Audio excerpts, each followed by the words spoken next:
Ladies and gentlemen, welcome back to the channel. My name is Matthew, as you know, and this will be my review for part 2 of Ahsoka. Like I said in my last video, I'm going to record all of these as my immediate thoughts right after the episode so that it is my true opinion, purely, and not based off the overall Star Wars fandom's opinion the next day. So I'm not sure if I got in trouble for what I said about Sabine in the previous part. Before I get into the meat of this review, I feel like I need to say Sabine wasn't an issue at all in this episode. Her characterization felt exactly like Sabine from Rebels. That moment just tilted me so bad in the first episode of this series with Sabine, how she disrespected over 2 billion people that had died, including, from what she knows, her 2 good friends. That really didn't sit right with me at all, and the episode lost almost 2 whole points just because of that. But then out of nowhere, like a switch, Sabine's back, just like Rebel Sabine. Awesome in this episode. She's great. I love the conversation she has with Yuuzhan. This episode doesn't have as much action as the previous episode, but already in the first quarter of this season, this show has passed the Kenobi show in the amount of lightsaber fights, which is crazy. It's an interesting fact for sure, y'all. Anyways, y'all, what I liked most about this episode was its main point, which was showing what's going to lead to the New Republic's failure.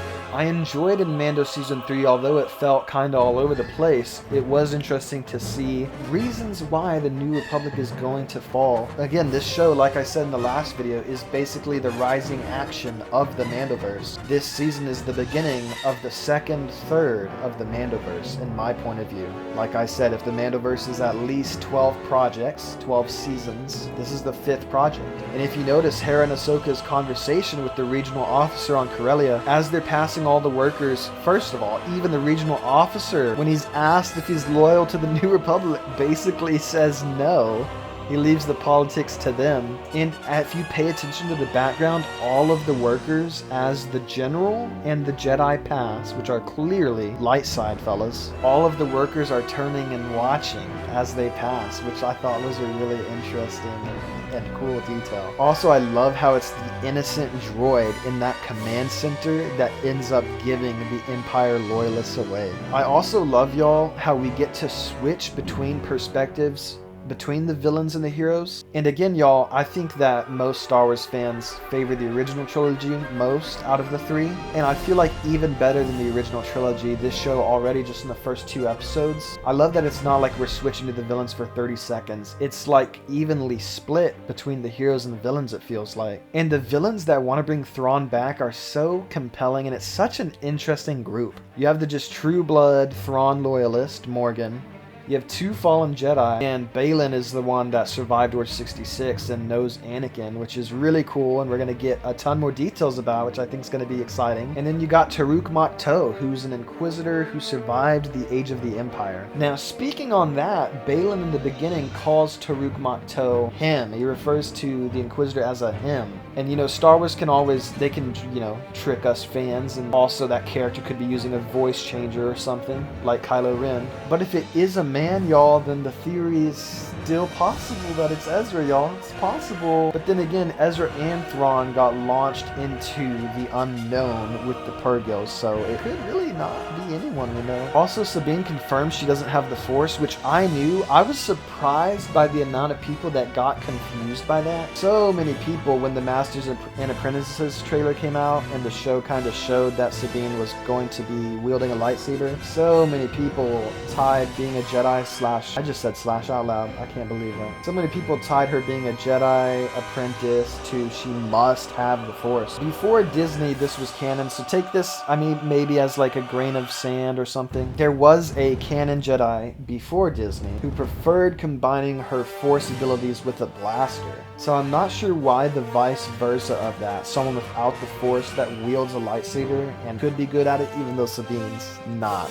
good at it yet. I'm not sure why that was so difficult for some larger creators to believe. But y'all, really, the snakes in the garden, dude, that poetry, oh my god, y'all. This episode, I loved, even though it didn't have a lot of action.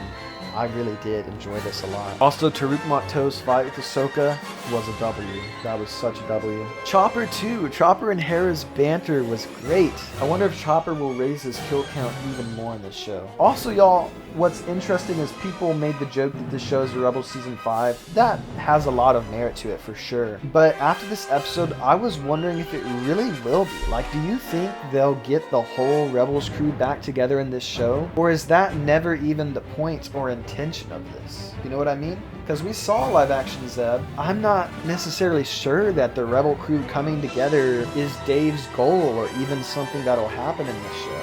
But really, I know I roasted the fuck out of Sabine in the last video. It was like a flip switched and she was completely the same characterized Sabine as Rebels in this episode. Also, the HK droids are really cool. Tariq Makto, we don't know who he... I know it said he, but I mean technically we don't know who he or she is. Could be Barriss, could be Ezra, could be a no one, someone we don't know. Also, ladies and gentlemen, the final hyperdrive made it to Cetos. So the Eye of Sion is basically this massive ring, like the Jedi had their rings for their Jedi starfighters to go into hyperspace. This is the first time we have seen in Star Wars, at least in current canon, a ship with the ability to travel between galaxies, ladies and gentlemen. So technically we don't know where Ezra is, they haven't said, but if you assume Ezra is with Thrawn, because that's what happened at the end of Rebels, then Ezra and Thrawn are in another galaxy, and they said the planet is called Pergonia or Perlovia. So what's interesting, y'all, is the Purgil are so mysterious. Literally one of my favorite scenes in Mando Season 3 is the Purgil looking at Grogu out of curiosity because they sense the Force and are involved with the Force. I loved that scene in the music of the Purgil just eyeing Grogu and seeing who he is, what he is. That was so cool. But then also you think about the herd or pack of Purgil in the Rebels finale. They're so mysterious. It's really cool to think since they travel in hyperspace, they might not even be from this galaxy. Maybe this is a jump, but the planet starting with, I think it literally started with Per something, I could be wrong, but this could be where the Purgil are from. Like that species was never even from the galaxy the entire Skywalker saga has taken place in. So Sabine and Ahsoka will be some of the first people ever to go to this other galaxy. And y'all, it also explains how Grand Admiral Thrawn could come back so strong, because since he's in another galaxy, he doesn't have to worry at all about anyone trying to stop him from building up a fleet. So he could literally come back with an entire fleet of starships assembled to fight the New Republic. That's crazy, y'all. That's crazy. I remember there were rumors before the show came out that Ezra would be way more strong with the Force since he hasn't had his lightsaber. Maybe, y'all, fellas and gentle ladies, maybe kyber crystals aren't even in other galaxies. Who knows? Is the Force essence something that exists outside of the main galaxy? You know, there's so many mysteries. Maybe he couldn't even make a lightsaber in this other galaxy. And so, well, then again, like I kind of just broke what I just said. Because the rumors were that Ezra's going to be back and has way stronger Force abilities since he's had to depend on that without the Jedi's weapon. So yeah, ladies and gentlemen, I'm not sure what to even theorize about Ezra. This is really exciting though, y'all. This show is the rising action of the entire Mandoverse. I wonder if the show's skeleton crew will take place in that galaxy. Not even, y'all, my mind is blowing away right now. Because there were rumors that the Skeleton Crew show is going to be about kids, kind of like the Goonies movie, and something about Thrawn or the Imperial Remnants. I don't know, y'all, maybe I'm jumping the shark with my mind, but I don't know. I am cautiously optimistic about Skeleton Crew. I'm not that excited for it. Of course, I hope it's great. Maybe it's in a whole nother galaxy, y'all. Also, I thought at the beginning when Morgan Elsbeth was talking about the other galaxy that she was going to say it was where the Rakatan invaders were from. Those were pre-Disney canon and were in charge for the invention of the hyperdrive, as well as invading the main Star Wars galaxy. And Luthen mentions them in the Andor show, and that that was kind of our just Disney confirming that Rakatan fellas are in their canon. I thought at first I got excited. I was hoping they were going to mention the Rakatan fellas, and they ended up not. But maybe it's the planet where the Rakatan Empire is from, y'all, in this new canon, or in Disney canon, you know? So, I don't know. At the end of my last review, y'all know I got so upset about Sabine, I forgot about 2 points I wanted to mention completely, because I just got so, like, tilted by Sabine. But one of the things, too, was in the Nightsister Temple. What's really crazy to think about, y'all, with this show and what Dave Filoni might do, is the Jedi are everything we've known Star Wars to be, but it's wild to think that the Nightsisters might have history far, far, far longer reaching than the Jedi and Sith.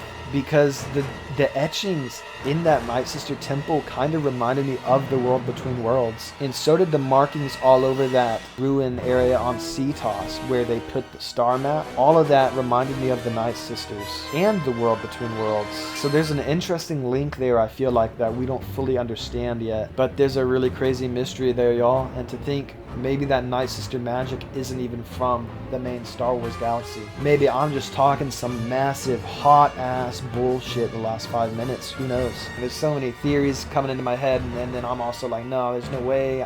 Man, there's definitely a bigger mystery here, ladies and gentlemen. I can't wait to figure out what it is. Ladies and gentlemen, there were no pacing issues or mischaracterizations of characters in this episode. It sets up a ton of mysteries. The characters have a clear lead for what the next episode is going to be. In the main trailer for this show, we see Sabine and Ahsoka flying while getting shot at through a herd of Purrgil. I'm predicting that that is going to be in another galaxy. That is going to be on the planet that the star map leads to in another galaxy. I cannot wait, ladies and gentlemen. This episode from me is an 8.5 out of 10. I'm so excited, y'all. We have a clear place we're going and a huge unsolved mystery. Feel free to share your own thoughts in the comment section, and I will see y'all in the next one. Peace out.